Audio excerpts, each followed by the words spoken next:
You're hearing me, but you're not feeling me. We're hitting nothing but dingers here. Boy, crikey, that's a great point. Hello and welcome here to the Weekly Chaos. We are coming to you at the speed of sound from the Hexapod Soundhouse in Cleveland, Ohio. I'm Luke. I'm Nick. And I'm DJ Wideshot. And we are just going to give a big shout out to our returning listeners. A coy hello to our new friends at Weekly Chaos is a headline news show that's all about variety, being eclectic, seeing the world from different angles. We don't know where we're going, but we're going to get you there faster than you can say. Follow us on Instagram at Velocity Chaos Pod, on Twitter at Velocity Chaos P, and on Facebook also. Drop us some stars on Apple Podcasts, some love on Spotify, and toss us a sub on YouTube. Make sure you got all your listening set to downloads. Thanks as always for your support. Let's do it.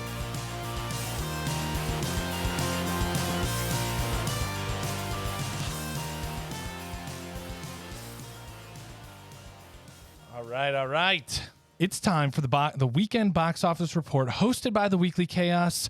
Here we go.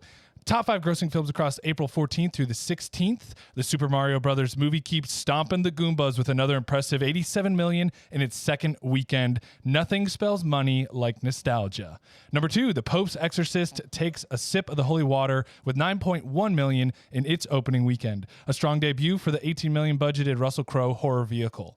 Number 3, John Wick Chapter 4 is in Zen mode with another $7.9 million in week 4. This franchise continues to be a testament to Keanu Reeves' work ethic and shows good guys can stay in the fight.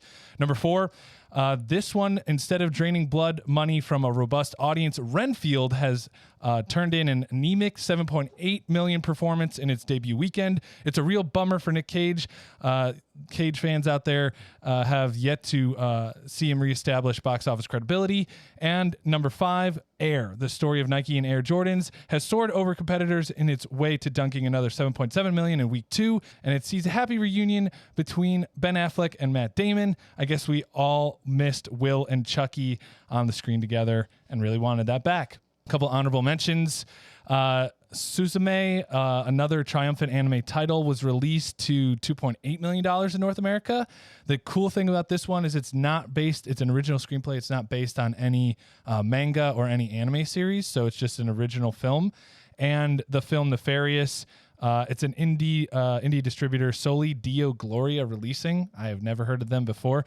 Chimed in on the weekend with $1.3 million North America. This was a Sean Patrick Flannery movie, another possession film, which I thought was a pretty bold strategy going up against like a Russell Crowe like exorcism movie, another paranormal competitor in the space on the same weekend. But hey, it still pulled seven figures, so that's pretty impressive.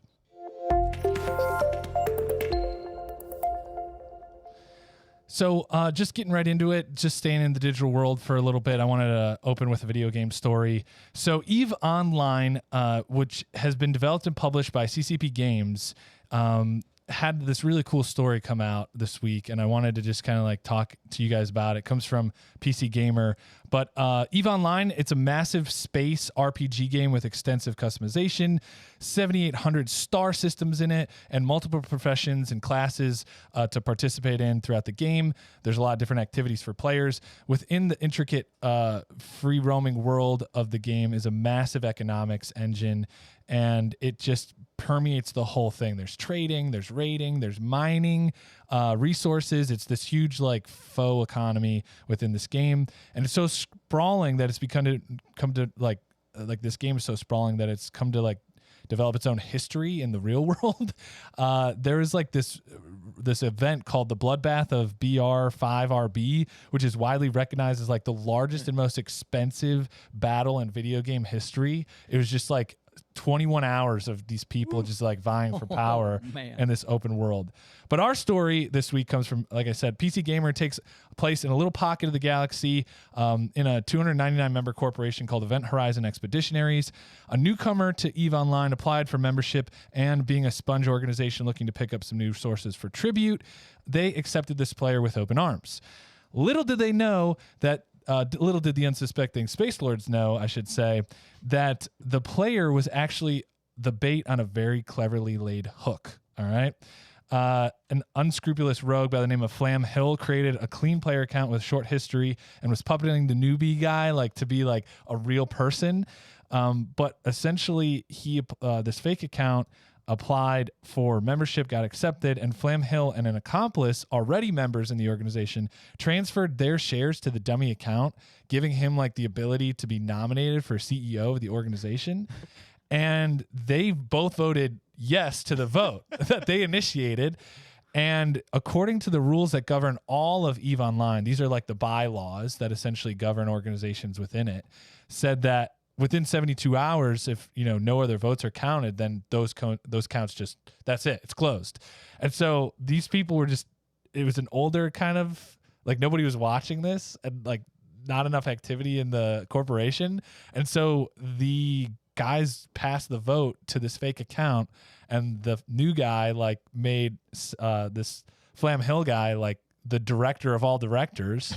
He excommunicated all these guys and then started just dumping the assets into his and his accomplice's account. Oh my God. All things being told, he like pulled 130 billion ISK, which is like the game's currency, and seized all these digital assets like giant ships, like huge like resources within the game.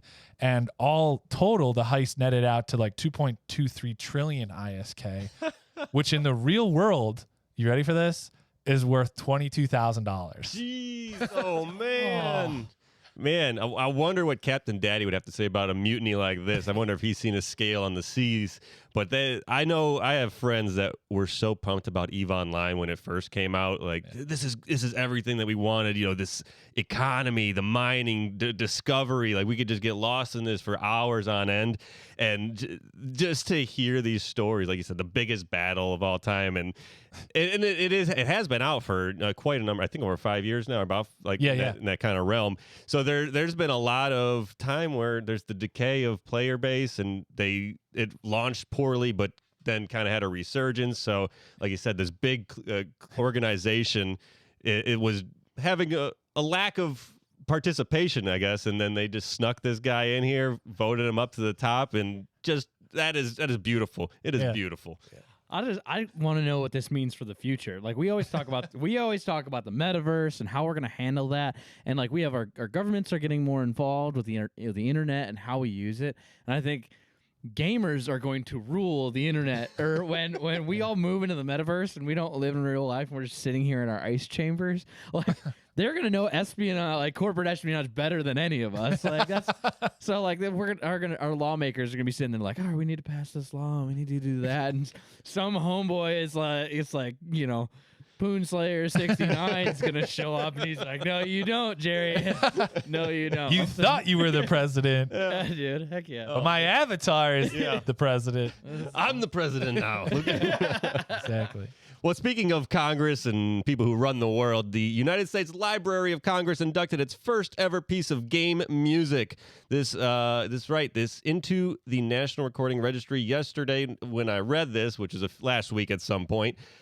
Forever marking it as the one of a number of audio treasures worthy of preservation for all time based on their cultural, historical, or aesthetic importance in the nation's recorded sound heritage.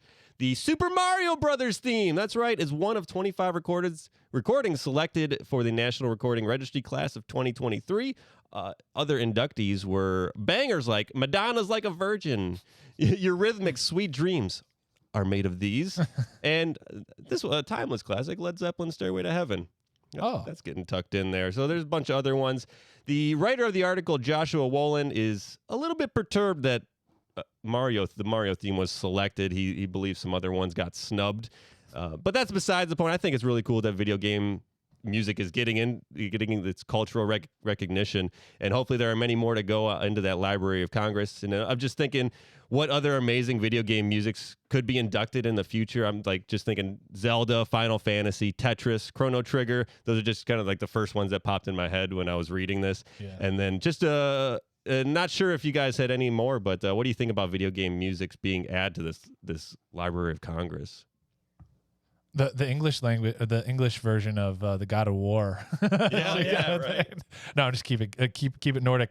I played the remastered version of Crash Bandicoot, and some of those are pretty cool for the intro music.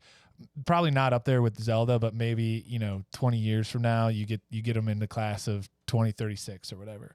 But the one thing I noticed is how digestible they are on repeat, especially when you come up to a hard level and the music is just going and going and going, and it adds to the kinetic nature of the game. But you're not getting sick of it. Where certain slow music in elevators, you're like, I would literally be in purgatory if I had to keep listening to this, and I got stuck in this elevator. But when you're playing those games, I even walk away. Oh, I gotta get something in the kitchen or whatever. I leave everything on because it's something about the way that they wrote it that's so acceptable to the human ears, and they just know that people are gonna be stuck playing certain levels, and you gotta just make something that won't be so dissonant that you're gonna start like stabbing yourself in the neck. Yeah, I think it's like there's so many quintessential songs in video game history that they're attached to one, childhood memories. This are just our culture as a world that ties us together. That add these things to because they are art, you know what I mean? Their own form. I mean, I'm typically sitting listening to race games, so it's always like, punk rock from the 2000s and this ad on repeat. Yeah, but like, dude. Like you talk about, there's some menu tunes that come up, and I'm like, oh, this is the jam. Or even you take remakes or things that are adapted. What's everyone make the videos about is like GoldenEye from N64. It's like that was just a banger, It's ripped off of an existing score, but you can feel that when it comes on. Everyone starts bumping their head. It's like, oh, we're playing multiplayer. But things that tie us together. I mean, they should be inducted in their own way. I think that's to be honored and remembered forever. Really quick, my brother and I would just turn on like NASCAR 2006 for like the PlayStation, just because Andrew WK's Party Hard was like the menu music. So we just turned it on just for that, because it was like and you just just running around the basement. Yeah, and then you like you play the video game for 30 minutes because you just like, all right, that was great. Let's turn it off. So guys, I just wanted to pivot over to sports really quick. The Mavs, I covered this last week, okay? And just to follow up, finally I was right on Weekly Chaos. But I covered the story that the Mavs were being investigated for tanking on the last game of the season, or one of the last games of the season against the Chicago Bulls. And finally, it did come through just this week that they are going to be fined $750,000. And just to kind of like, I mean, it's all obvious, but I'm just reading my notes here. They were under investigation how they handled sitting the starters. So just to recap, I mean, they were pretty much neck and neck. It's rare that two teams are playing so late in the season, and they also have these kind of draft ramifications so close to each other. And so essentially it was just like whoever won that game was going to bump up in the draft position. But if the Mavs were low enough, they wouldn't have to give one of their guaranteed top 10 round picks to the New York Knicks as part of a trade deal that happened early in the season. So it wasn't even just like who was jockeying for position, but they were also trying to reserve certain draft capital in the first round to the New York Knicks. So it got really dicey in there. And essentially, most of the Dallas starters, including Kyrie Irving, sat during the game versus Chicago, and Luka Doncic was on the bench after like 12 and a half minutes. So the NBA opened up an investigation immediately after the game, and they only lost by 3. So they made it close, but it was just so obvious what was going on. I called it a mud game because they were both just kind of like slinging mud at each other trying to lose. And the investigative committee cited conduct detrimental to the whole league. And the former player turned head coach Jason Kidd, he said, he was quoted by saying it was an organizational decision. So he was kind of like, it's the guys above me. It's not. He was kind of shifting the hot potato right into Mark Cuban's lap. I guess a bit of cheese and bacon bits got on to GM Nico Harrison as well, because they both kind of came under fire. And just to wrap it all up, I thought like Joe DeMars, NBA's executive VP, he just said like the Mavericks' actions failed our fans and our league. And with so much competition between different leagues of sports, football, golf, baseball, I mean, they just can't put out a bad product. Otherwise, people are just going to migrate to other forms of competitive sports. Yeah, basketball's the worst anyways, so you could turn, I mean, I guess you could say this for any sport, turn on the last 5 minutes, but basketball especially, it's so ticky-tack in the last, it is exciting, I do enjoy that, but like the whole game, it's a whole nother thing, but you made this deal, there's draft capital, if you're in, within the 10 seed or lower or higher, then they don't get it, so you got to play the system sometimes. It's just smart business. And I don't disagree, and I don't agree. I'm indifferent. It does nothing for me. It's sports. Luke hates NBA. Okay, moving on. It's sports. I don't know. I mean, everything's got their politics. Everyone plays their, plays their hand a certain way in any kind of athletics. And I mean, I already said my piece on this. Like, if you're going to sandbag it, but if it's flagrant is when it becomes a problem. If you're just, if it's blatant that everyone's sitting there just like, oh, you guys are just chucking this game away. Well, at least give it some kind of effort. I mean, we used to talk about even in hockey sometimes. I mean, sometimes you got to sell it. Because in those last minutes, if the other team's down a guy and, it looks like they really hacked you and you get the trip call, like, sometimes you just got to stay down. And I mean, it's where, like, I think some sports, I won't point soccer. They go a little too hard. I mean, athletics aside, they go too hard. But I think what you brought up, it does set, if you go so hard in sandbagging a game, it sets a precedent across the league that's just a chain effect. And I mean, I have my sentiments about basketball, but don't Mark Cuban's a weird guy, and I almost think he likes this. I almost think he gets off on people taking money from him. That's just my thing. What's advertisement? He likes it. Yeah, no kidding. Well, I got an update on the disc golf world. Right now, the Disc Golf Pro Tour Blue Ridge Championship in Marion, North Carolina. It was a hot one to play, not weather-wise, but the game on the MPO side. But I'm going to give you the FPO. Kristen Tatar, #1 in the world. She does it again. Dang. Wins by 8 strokes, 22 under for the tournament. Whoa. Incredible play. She's just showing why she's current world champion. She's beautiful Estonian, just slinging discs. MPO side, we got young buck Gannon Burr, the 18-year-old. I don't know if he's 17 or 18, but he just graduated. He's hanging with everybody, showing them that the young guys they're going to be here to stay for a while. Oh. And he shot in the final round. No one shot better than 8 under for the tournament, and he shot 9 under in the final round to come again from the chase card to beat the lead card. They dropped the ball. Bradley Williams had a chance to tie it and go into playoff series of holes, and he kind of just laid up in the end. The weather got bad on back 9 of the tournament. They had a weather delay. It was close, but Gannon Burr stuck it out. But I think a couple of side notes besides that, Calvin Heimberg #1 ranked, did not place on the podium. He got 4th, but he's still up there. He's still goddamn impressive. And another thing, former Ultimate Frisbee player and YouTube trick shot sensation Brody Smith. I don't know. No way. Yes. Yeah. I think if he just finds his consistency, he'll be top 20 in no time, or like consistently top 10. But he just needs that consistency. But what he did, he shot 2 bad rounds in the beginning, so he was like plus 13. The last round he shot a -8. And that just rocketed him up. And he is in history the second highest amount of spaces jumped in the final round of 57 spots to land in 39th. Wow. And the only person that he's tied for second. The other person that jumped more was Tall Paul Oman by jumping 65 spots. Great nickname. Yeah. He's a tall guy. I like his form. He's smooth, buttery, just tall guy, couple steps, and he slings that disc. But it was a fun. The Blue Ridge Championship was a fun course. A lot of intricate shots. It was fun to watch. Where was that one? In Marion, North Carolina. Okay.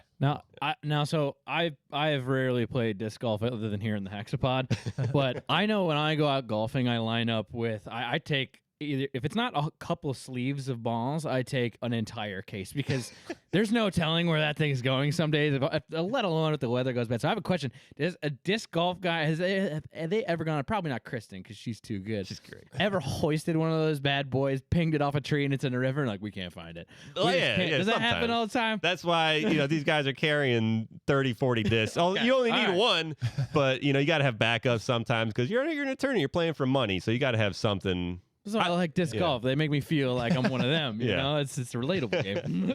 I like this, and I love these updates. So I hope you keep doing them because I'm starting to get familiar with the names, and so kind of seeing where they're jockeying for position and the young guys and the old guys. But the whole thing with Brody is cool because this could be one of those very rare sports where you maybe come up and maybe if it gets its legs, you could play like Pro Ultimate and you could be really competitive on the field and in the team version of the sport for 8 years, and then you could retire to disc golf or even like a subset of disc golf, where some sports like football, you're out.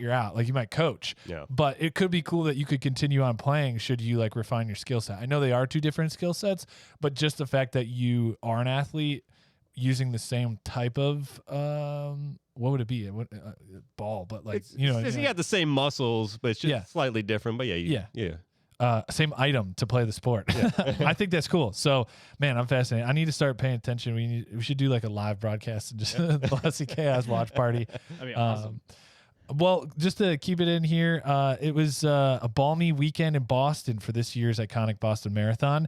If you looked if you looked at it, the number of participants, if you go back a couple of years, 30,000 runners a year. And that's about what we got to this year. So now we're back to about the standard amount before the pandemic. Obviously, the last 4 years from 2020 were down, but pre-pandemic is around that 30,000 mark. I did the math. I did the computations. About 85% of participants finish this race. So that's like 24,000 to 25,000 people finish the Boston Marathon.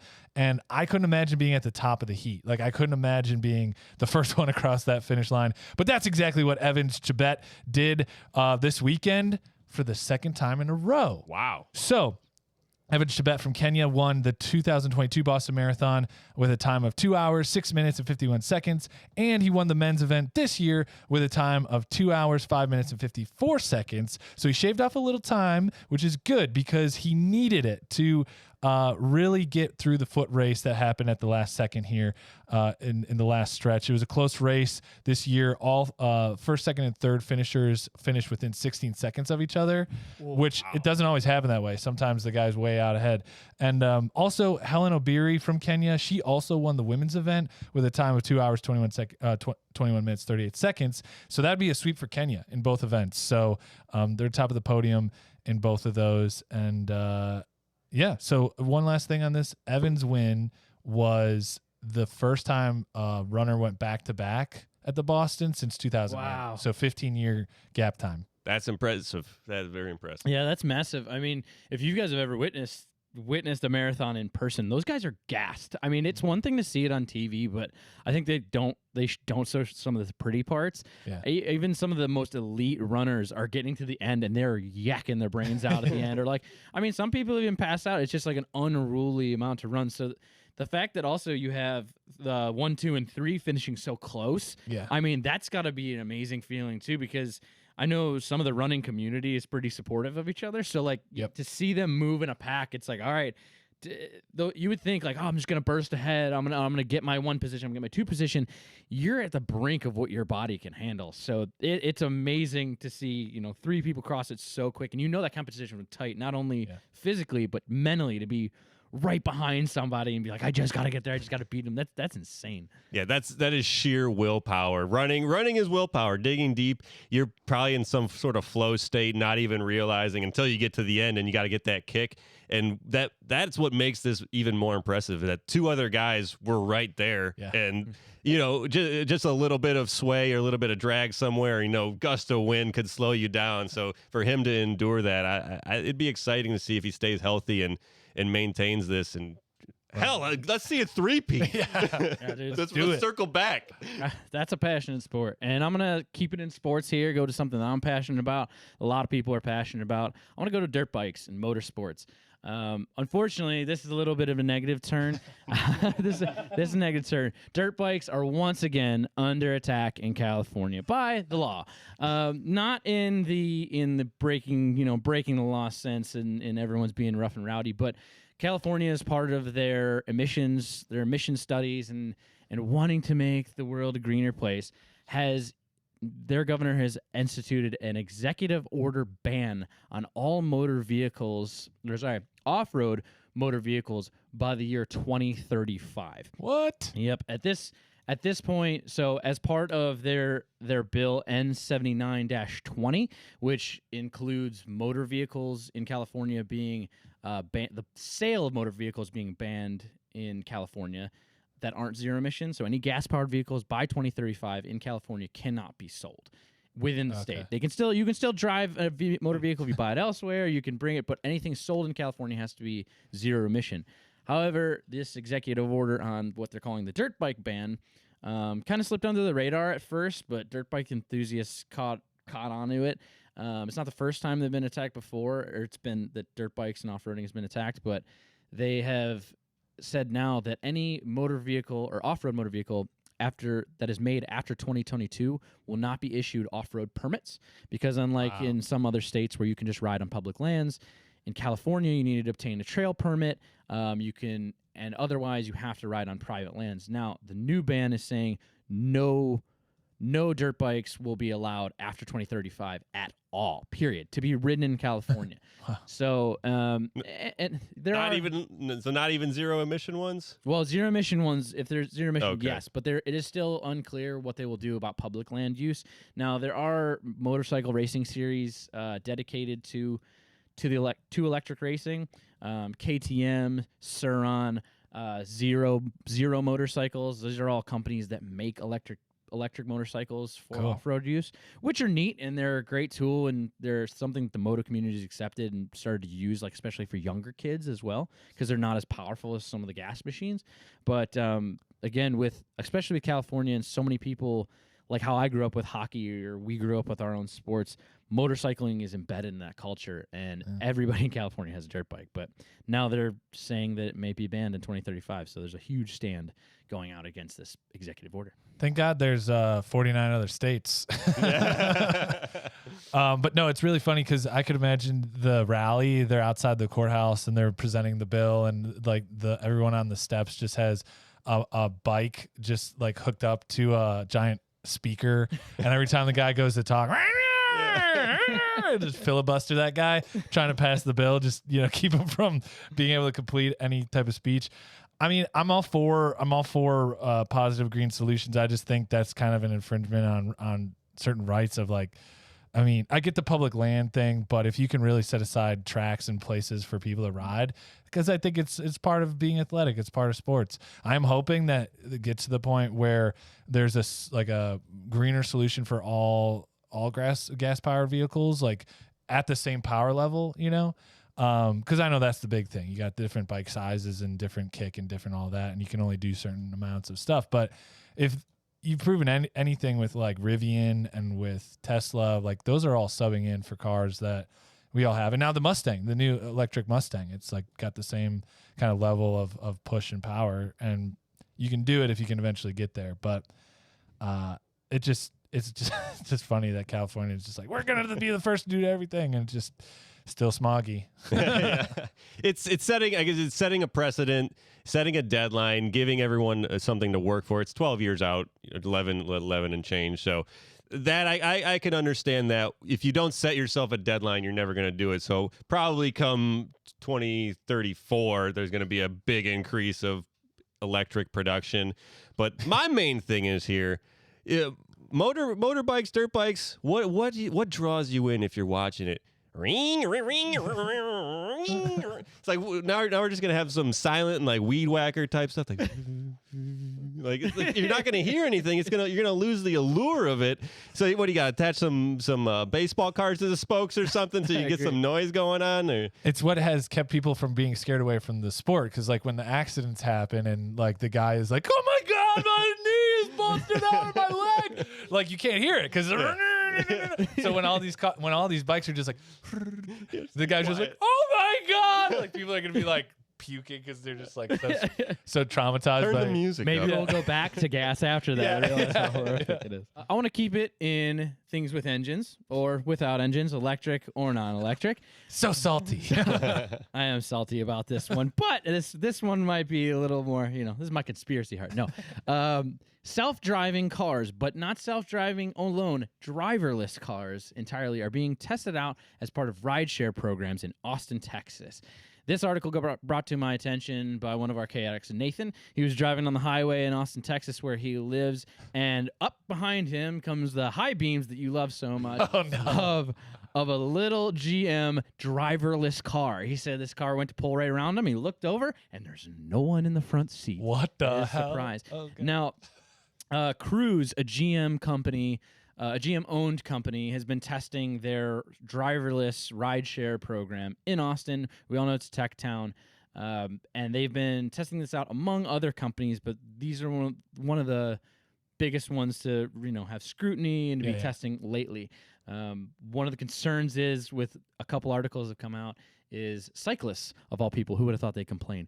But they've issued concern along with some videos of these cars steering into other lanes, braking quickly, or specifically bike lanes. That's what they were complaining about. But causing situations that were dangerous. But actively, GM's speaking out, saying, hey, we're in a test program, we're in downtown Austin, we're in a central area that's very specific, and we're working on our lane mapping, and it's getting better. Now, they're not the only company that's testing out. Like you said, there are other companies, but it is something that is growing in these tech towns, along with, I know we've talked about robot delivery services and things like that. But this is one of those things that have been shocking people that visit Austin, Texas, when they look over and there's nobody in a car. Wow. So I thought it'd be a fun one to talk about, because I don't know what I would do if I even saw this. I think Ohio's a ways out, so we'll see. But I think that's pretty crazy.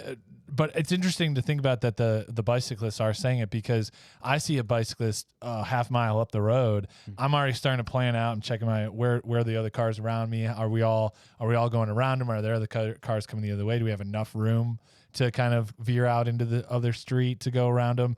And I don't know what kind of technology you'd have to install to see a bike list that far out, and then start calculating a plan from there of like safety maneuvers around it. So that's a really interesting point that I actually like. But I don't know, man. Like, I think it's the taxi drivers have given up a long time ago, and now tech is coming for the Uber drivers. And we, those people are too busy figuring out, do they want to do Uber Eats or do they want to do Uber driving? I don't know, but it can solve a lot of the problems of the creepy Uber drivers. That's fair.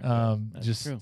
Yeah, unless you prefer it, and then you could just have Uber creep. There's going to be the guy that's he just bought a Tesla, being a Uber or Lyft driver, and he's like, got a text. Oh, okay, I got a ride here. Okay, send.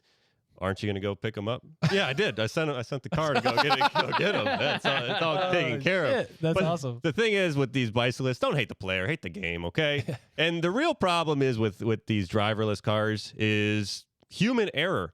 They are based off of other people doing stuff a lot of the time that cause them in their programming. Like, someone might have changed a lane, so that's why they might swerve out of a lane, because that's what they're programmed. Yeah. And it's, or maybe, a squirrel, I don't know if they're programmed to just drive over it, who knows? But the thing is, it's a lot of times, a lot of the videos I've seen, it's because a human driving did something to cause the electric vehicle to go off the rails, which I think it needs to be all or none. So it's like all on the system of driverless cars, so that they're integrated and they know where everyone's going and they can account for that. I think it would run a lot smoother. But until then, we gotta just deal with people driving for right now. That's the highway of the future, man. Where it's just all like Jetsons, like, yep, it's all just flying around nowhere. Yeah. Exactly. Moving over to some pop news really quick. And this one's exciting because this could be the coolest thing to happen to H2O in centuries. That's right. I read it on Kotaku. It reported that the world's heftiest super soaker, the SpyraThree, is here, guys. Bro, I'm so happy for kids these days. The way technology is trickling down into physical entertainment products for kids and young adults is just great. We're so focused on the digital world and video games, which, hey, there's nothing wrong with those. I'm just saying that I was worrying the other day, I was thinking about it, that if/when I have kids, will there be anything left to do outside? That was my big question, right? But the SpyraThree is this solution. I feel like I'm doing an ad for this. Maybe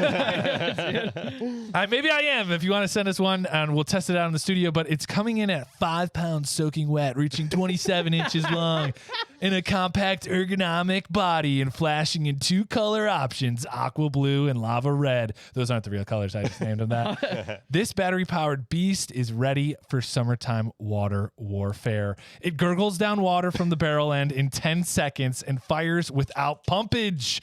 A digital readout tells you where you stand on the mag of 22 rounds per refill, and regular range is 25 feet with a click option. It's like a safety click on the side. Oh my God.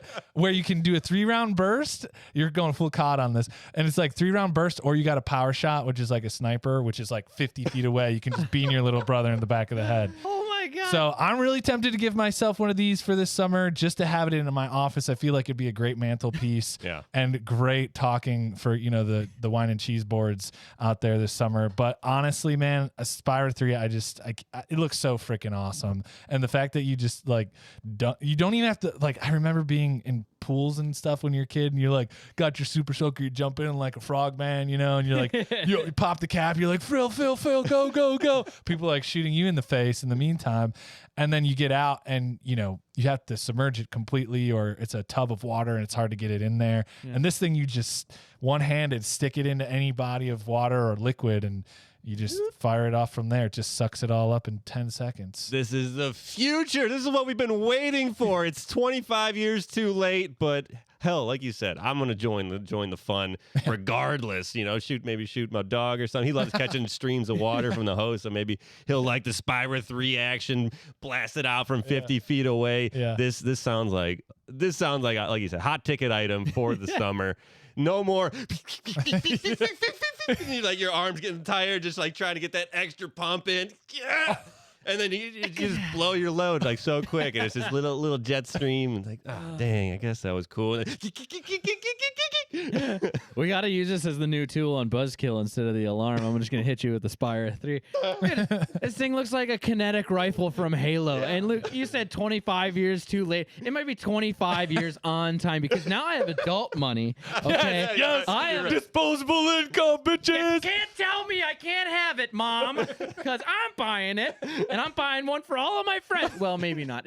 But still, this thing is amazing. The fact that it's I watch some the Nerf guns that come out. They have the gel blasters now that are water soluble, BB guns and stuff like this. This is amazing. And this is brought to a classic. Now the fact that I can snipe you from, what did you say, 50 feet away? Yeah. Oh my goodness. Yeah. You're talking about getting the pumps in. You get to the end of the pump, you got to arc it because it's losing the stream. Yeah. This is amazing. I can't wait. I got to arc it into your forehead. And by that time, you're running out of it. I'm always the skeptic. I hate the future. I hate technology because you know how I get. This one, bring it. Let's go. All the toy makers. This is where we put our energy. This is what makes the world great. We're going to make our very own John Wick with with the SpyraThree. I just want to say, price tag on this, you were talking about buying some for your friends. I'd really appreciate it. $180. Inflation. Inflation. But like you said, just the whole design looks sick. That's some swag for the competition right here. And let's switch over here. There was a rediscovery here of something that was already discovered, these artifacts. So in 1853 at West Lodge, England, it was thought to be a decorative relief depicting a gladiatorial battle. New studies found that this is not just some fancy vase. It is now thought to possibly represent the first form of sports memorabilia. Oh. So they used to we got thunder sticks now, helmet full of ice cream, 10-cent beer night. They probably had, wooden block night, sweet cheese helmet night, or, 10-cent horn of ale night. That's probably what they used to have now, thinking about it. But it's crafted out of clay dating back to 150 to 200 AD. They also found that an inscription on the vessel spelling the names of the two gladiators featured in the frieze, and it was carved into the clay before the vase was fired, so not afterward as previously thought. So this is an advancement, but that just leads me to ask, what other artifacts have been misidentified? Are we going back to 6th grade history and correcting my wrong answer? Huh? Are we doing that? Because I know I put that down on that test, and that's what I needed for that B. But whatever. Is there more correct identification that we need to do? And I wonder, will the are they going to misidentify stuff in 1,000 years into the future? Like maybe everyone in the future doesn't have hair, and they're like, oh, they had these brush things that were dog toys, and they threw them for their pets or something. I don't know. Yeah. Oh man, that's amazing. I just like that. That's like it's the Rumble in the Round. Will Smith versus Chris Rock, and it's like two gladiators on the cup. Like it's just men never change. Like we've always been into sport.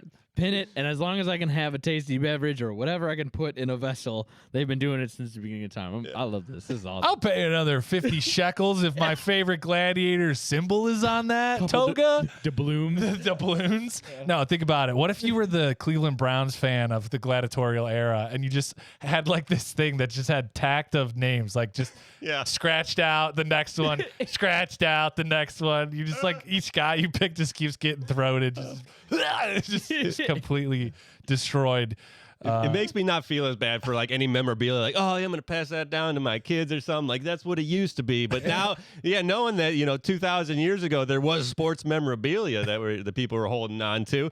And, it's going to be in the museum or the Louvre. Yeah, the Louvre, yeah. The Metropolitan Museum of Fanboys. Jeez. Oh, man, that's great. Speaking of icons, I'm wrapping it up here with my news articles today.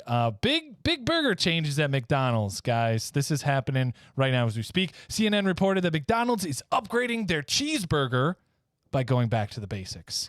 Apparently, they are gunning for more gooiness in the cheese, better onion caramelization on the patty, and softer buns, all of which I consider to be pretty standard issue quality checks for a burger. I don't get it. This should be like a given. This guy, Chad Schaefer, said in the CNN article, we found that small changes like tweaking our process to get hotter, meltier cheese and adjusting our grill settings for a better sear added up to a big difference in making our burgers more flavorful than ever. Okay, so serving a good product is the key to your company's future? Nadoy! I love this title too. This guy's title, Chad, Senior Director of Culinary Innovation at McDonald's USA. Looks like we have the world's most overpaid line cook in this article. That's all I see here. And now, really quick, I have an asterisk to put next to all this. A disclaimer, if you will. I have not had a McDonald's cheeseburger since I was 13 years old.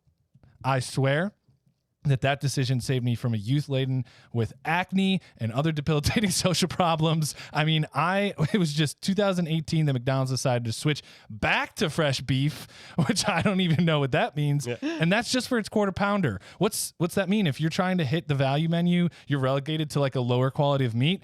Class warfare, I say. Anyway, guys, I just wanted to know, do you want to hit Chick-fil-A tomorrow? Let's hit it up. No, I think Morgan Spurlock, as much as I appreciate his documentaries, he ruined McDonald's. McDonald's was greasy. McDonald's was delicious back before he made, Super Size Me. And that's when McDonald's, they're like, oh, we got to be healthy. We'll give you salads and apple slices. And we're going to change the recipe. And you're making your food shitty. And I hated it. But I still get it. I can only deal with like the cheeseburgers. Like you said, the quarter pounder, it's like tastes weird. And I actually have like vomit reflexes when I eat them. I can only do the cheeseburgers. Still try. I every once in a while I'll try it, But it's all that freshness in there. Yeah, it's too fresh. I need that fake low-grade peasant food. That's what I need. Oh, my God. To go along with my sports memorabilia. Yeah. I'll tell you what, McDonald's, they need less Chads and more dads. Oh! There ain't nobody who cooks a burger like a dad. And this is the problem. Shit. Get out of here. Take your scientists and F off, okay? I want the grease. I want the salt. Hey, man. Bring back $2 Happy Meals. Yeah. It's the only way I was doing it in college, boys, okay? Hallelujah. Take your science and keep it out of my burger. Leave it to the real scientists. And I want to take it to some real scientists over here, gentlemen, as we segue into my last article over here. Never before seen crystal-like matter has been hidden, or uncovered, rather, in a fossilized lightning bolt. What? Crystal that we found in South Florida. What? That's so cool. Take that, McDonald's. We got real science. Take that, science. I got measurements in this one. Geoscientists discovered that a tree had been struck by lightning and left behind a lump crystal, which contained a material mainly consisting of calcium phosphate as well as unknown substances. Why this is a big deal? Otherwise known as magic. Otherwise known as magic. You've seen phenomena like this before. Lightning and spontaneous heat will change some minerals into glass or cause chemical reactions inducing different rock and crystal matter to be formed. This rock lump, which was was a size. It was 2.8 inches, which we all know with conversion is 7 centimeters. Was found has properties that we've only found in other crystals in space matter, which is why this is interesting. The scientists tried to replicate the same circumstances, but couldn't get the exact heat signatures to render in their experiments. And they said at the moment they would get near the material with heat, it either lasted too long or they couldn't get enough heat to recreate the substance, which is interesting because if they find that they cannot recreate it, and this is tested by other scientists, we may have an entirely new mineral on our hands, which they'd have to rename it or Wakanda forever. have to name it entirely. So that's an exciting little news story I found this week. Dude, that is actually thrilling. I think that is like one of the coolest things I've ever heard. And I just made me think, like, what if lightning bolt was literally a little alien landing every time? It's just, we're like, oh, beautiful, oh, rainstorms. And it's just like, boom, invasion, boom, invasion, boom, invasion. I'm also calling Lump of Lightning as my next band name.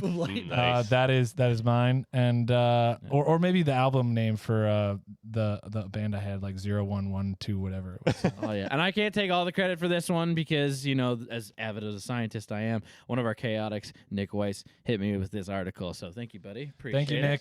That is dope. Like, not only do we have lightning, there's space lightning because you said it matches space rocks. All lightning is from space. But this just leads me to believe that Mother Nature and Father Time are undefeated, and they will reign supreme over any technology because we can't recreate it. Maybe we will at some point, and maybe that's the key. But that is just amazing to me. And it's some of the most beautiful stuff when you see a lightning bolt hit like a tree and just like the vines or what veins that it puts out. It's so damn cool. It created. This is the word I left out. It created colorful crystal-like matter called a fulgurite. Fulgurite. You know what? I don't want to be standing upright after that one because I got to tell you guys about something. And I am sitting in chair. That's it. That's what I want to tell you right now. Chair is a piece of modern technology that has been scientifically crafted over centuries, and now it has been mastered to perfectly fit your tushy. That's right. They went back to gladiatorial times, figured out what the best seat in the Coliseum was, and they bring it to you. Nothing has ever been kinder to your keister, nothing more benevolent to your bottom, nothing less painless on your anus. Chair is there to support you when you need it most. You can use chair as a seat, a shelf, or even a clothes rack. There are so many possibilities of chair that you'd be a real butthead if you didn't take advantage of this deal on chair. Buy one chair and get 3 free, but only if you use code VCSEAT at checkout. I lied. Even if you don't want the other 3 chairs, they're going to send them anyways because one chair is just lonely. This is not an actual product, service, or idea. Just in case you thought it was, it's not. If there is something out there with the same name, we're unaware, have no affiliation, and offer no judgment on the actual product, service, or idea. All right, guys, we're in our last segment here. Clickbait headlines. I'll run through this one really quickly for you. Bullshit bike list is the headline. Do you guys want to guess? I know exactly what that is. This has to do with California 2035. That all these motor bikes are getting kicked off the list. That's why it's bullshit because we need the power. No, I'm sorry, sir. I hate to disagree with you, but we all know something about Australia, and they love cows. And, and there's definitely a lot of bullshit in the streets when this cyclist decided to hop the median and go right through a big old pile. Oh, nice. Cow pie. DJ's a little closer. There's no motor involved in this, but you guys can go ahead and click into the headline. But basically, it's just a bicyclist riding the Highlands. Looks like maybe Scotland, somewhere nice, somewhere hilly. It's a little off-roading, and there's just this giant bull in the middle of the path. And I think this guy thought he was just going to go, excuse me, and ride around this bull. But he rides right up to it, and it just trucks him right off of the bike, and then it trucks him again when they smack it, when it just it pretty much just knocks him straight down the freaking hill. Talk shit, get hit. I think a lot of people were like, one of my favorite quotes, and it was highlighted at the top of the article, if you will. But it was just like, city bicyclists should stay in the city. Nah, he's some city boy. City boy. Don't be a hero, mate. You look after your mates, and your mates will always look after you. Yeah, cheers. Yeah, cheers indeed. Let's head down to Australia for Aussie news. And this one, Melbourne takes the crown. That's right. Melbourne has leapt into the top spot as Australia's largest city. Oh, Yeah, that's right. I thought it was Sydney. If you would have asked me, I would have said some Canberra, probably. But no, it was Sydney for the longest time, over 100 years. And so the Victorian capital has slipped ahead of Sydney on a technicality. In the outer western regions, population growth has mushroomed by about 60% in a 10-year period, and the borders have been redrawn so that the district of Melton has been included in Melbourne's catchment. The new Melbourne has almost 19,000 more people than Sydney, with a total of about 5.8 million. damn. I thought you were going to say that they were counting a Siamese twin in Melbourne as one person, and then they finally were like, no, they're both talking independently. It's two people, and that's what flipped it. You wonder if they like have, those signs when you go into small towns. It's like home to the world's biggest pie, or the first person to compete and get runner-up in the 1973 tryouts for the Olympic. Yeah. You know what I mean? I hope this town's be like, the reason we're bigger than you, mate. Melton. Yeah. This is like the biggest gerrymandering move in history. Probably, but it's worth it. I mean, that just goes to show you that in life, you could be playing out in outer space. You could be playing in Australia. There are forces at work here that are bigger than all of us as lightning strikes down and creating new pieces of fabric and space and time. And, you can't have all the goodies and memorabilia that you ever wanted, or can you? You can go back in time and find that pack of toothpicks that you had or something. That's swag. That's style. That is the goodness of life and culture that we need, and Mario is a part of that. And Super Soakers are a part of that. He was shooting fireballs, but Super Soakers are shooting 50 flipping feet away. You hit your buddy right in the temple, maybe hit him in the eye, and he loses an eye, and he looks pretty cool after that by that point. And then, he's running away, joins a marathon, and these Kenyans, Evans is just sweeping it. He's going for a three-peat because the Mavs are tanking everything, and they're paying for it, really. And you know what? Who else is paying for stuff? Are those people driving driverless cars? At that point, let's just develop teleportation. Because I don't know if I can deal with soundless motorbikes. They're motorbikes. I need to feel it. I need to hear it. And you know what? These kids are coming up, and they're slinging better than we ever could because they had idols to look up to, and that is the future of life.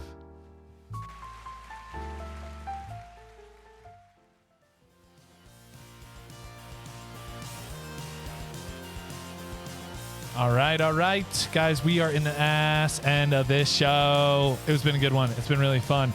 Hey, thank you for being here. We really appreciate it, and we always have a fun time running through the headlines with you guys. I want to thank DJ Wideshot for all his perspective on this episode. Hey, thanks for letting me spread my views with you guys this week. I love it. I like it a lot. Guys, hit us up on all the socials. You know where to find us at this point. And if you don't, that's on you. No, I'm just kidding. Please, you can find us on Instagram and Twitter. Make sure that if you guys are listening in the car, at the library, on your headphones, on your runs, at the Boston Marathon, to hit the download button just to make sure that we're getting those counts and we're building up, finding other chaotics out there who want to join the clan and have some fun with the band. Luke, thanks very much. Good to see you.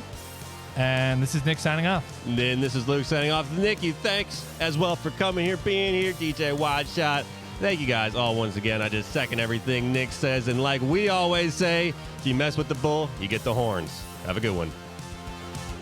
That was the Weekly Chaos, brought to you by the Velocity Chaos Podcast. Thanks so much for tuning in and getting your weekly dose of news updates. Make sure to check us out on all your favorite social media platforms at Velocity Chaos Pod and podcast at velocitychaos.com. As always, we appreciate your support. Please tell a friend, and thank you once again.